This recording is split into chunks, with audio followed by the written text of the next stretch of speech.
ಆತ್ಮೀಯ ಕನ್ನಡ ಪಿಕ್ಚರ್ ವೀಕ್ಷಕರಿಗೆ ನಮಸ್ಕಾರ. ಧ್ರುವಗೆ ದುನಿಯಾ ಸೂರಿ ಆಕ್ಷನ್ ಕಟ್, ಯುವ ಜೊತೆಗಿನ ಚಿತ್ರಕ್ಕೆ ಬ್ರೇಕ್. ಹೌದು, ಗಾಂಧಿನಗರದಲ್ಲಿ ಕ್ಷಣಕ್ಕೊಂದು ಗಾಸಿಪ್ ಸದ್ದು ಮಾಡುತ್ತೆ. ಈ ಹಿಂದೆ ಸುಖಾಸೂರಿ ಯುವರಾಜ್ ಕುಮಾರ್ ಕಾಂಬಿನೇಷನ್ ಚಿತ್ರಕ್ಕೆ ಅಧಿಕೃತವಾಗಿ ಚಾಲನೆ ಸಿಕ್ಕಿತ್ತು. ದುನಿಯಾ ಸೂರಿ ರಾಜ್ ಕುಟುಂಬದ ಕುಡಿ ಯುವಾಗೆ ಆಕ್ಷನ್ ಕಟ್ ಹೇಳಲಿದ್ದಾರೆ ಎನ್ನುವ ಮಾತುಗಳು ಗುಲ್ಲೆದ್ದಿತ್ತು. ಅಕ್ಷಯ ತೃತೀಯದ ಶುಭ ಸಂದರ್ಭದಲ್ಲಿ ಸೂರಿ ಯುವ ಕಾಂಬಿನೇಷನ್ನ ಚಿತ್ರಕ್ಕೆ ಮುಹೂರ್ತ ಕೂಡ ನೆರವೇರಿತ್ತು.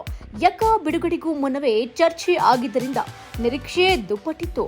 ಬಟ್ ಯುವ ಜೊತೆಗೆ ಸುಖಾಸೂರಿ ಸದ್ಯಕ್ಕೆ ಸಿನಿಮಾ ಕೈಬಿಟ್ಟಂತೆ ಕಾಣ್ತಾ ಇದೆ.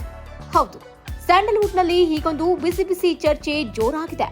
ಸೂರಿ ಯಾಕೋ ಯುವ ಜೊತೆಗಿನ ಸಿನಿಮಾದ ಬಗ್ಗೆ ಮಾತಾಡುತ್ತಲೇ ಇಲ್ಲ. ಬಲ್ಲ ಮೂಲಗಳ ಮಾಹಿತಿಯ ಪ್ರಕಾರ ಧ್ರುವ ಚಂದನ್ ಜೊತೆಗೆ ಹೊಸ ಸಿನಿಮಾ ಮಾಡಲು ಮಾತುಕತೆ ನಡೆಸಿದ್ದಾರೆ ಎನ್ನಲಾಗಿದೆ.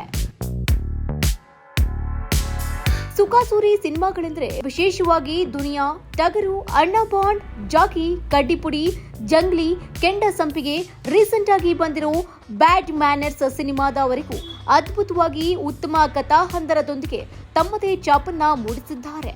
ಹೀಗಿರುವಾಗಲೇ ಧ್ರುವ ಜೊತೆಗೆ ಸೂರಿ ಸಿನಿಮಾ ಮಾಡಿದ್ರೆ ಹೇಗಿರುತ್ತೆ ಅನ್ನೋ ಕುತೂಹಲ ಸಿನಿಮಾ ಪ್ರೇಕ್ಷಕರಲ್ಲಿ ದುಪ್ಪಟ್ಟಾಗಿದೆ.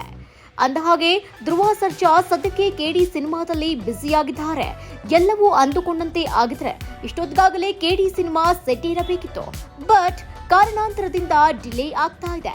ಇವರಿಬ್ಬರ ಕಾಂಬಿನೇಷನ್ ನೋಡಲು ಅಭಿಮಾನಿಗಳು ಕಾದು ಕುಳಿತಿದ್ದಾರೆ. ಇನ್ನು ಧ್ರುವ ಸರ್ಜಾರನ್ನ ಸೂರಿ ಮಾಸ್ ಆಗಿ ತೋರಿಸ್ತಾರಾ, ಕ್ಲಾಸ್ ಲುಕ್ ನಲ್ಲಿಯೇ ತೋರಿಸ್ತಾರಾ ತಿಳಿದಿಲ್ಲ. ಮತ್ತೊಂದು ವಿಶೇಷವೇನೆಂದ್ರೆ ಧ್ರುವ ಸೂರಿಗೆ ಸಾಥ್ ನೀಡಿರುವುದು ಚಂದನ್ ಶೆಟ್ಟಿ. ಈ ಸಿನಿಮಾದಲ್ಲಿ ಚಂದನ್ ಹೀರೋನಾ ಅಥವಾ ಮ್ಯೂಸಿಕ್ ಮಾಡ್ತಿದ್ದಾರಾ ತಿಳಿದು ಬಂದಿಲ್ಲ. ಹಾಗೇನಾದ್ರೂ ಧ್ರುವ ಜೊತೆಗೆ ಶೆಟ್ರು ಹೆಜ್ಜೆ ಹಾಕಿದ್ರೆ ಸಿನಿಮಾ ನೆಕ್ಸ್ಟ್ ಲೆವೆಲ್ ಹಿಟ್ ಪಕ್ಕಾ. ಒಟ್ನಲ್ಲಿ ಸದ್ಯಕ್ಕಿರೋ ಮಾಹಿತಿಯ ಪ್ರಕಾರ ಸುಖಾಸೂರಿ ಧ್ರುವ ಸರ್ಜಾಗೆ ಪಕ್ಕಾ ಆಕ್ಷನ್ ಕಟ್ ಹೇಳಲು ರೆಡಿಯಾಗಿದ್ದು ಇದರಲ್ಲಿ ವಿಭಿನ್ನವಾದ ಅವತಾರದಲ್ಲಿ ಕಾಣಿಸಿಕೊಳ್ಳಲಿದ್ದಾರೆ. ಈ ಇಬ್ಬರ ಕಾಂಬೋಗೆ ಚಂದನ್ ಶೆಟ್ಟಿ ಸಾಥ್ ಕೊಟ್ಟಿದ್ದು ಸಿನಿಮಾ ಯಾವುದು, ಯಾವಾಗ ಅನೌನ್ಸ್ ಮಾಡ್ತಾರೆ ಕಾದ್ ನೋಡಬೇಕಾಗಿದೆ. Entertainment bureau, Kannada picture.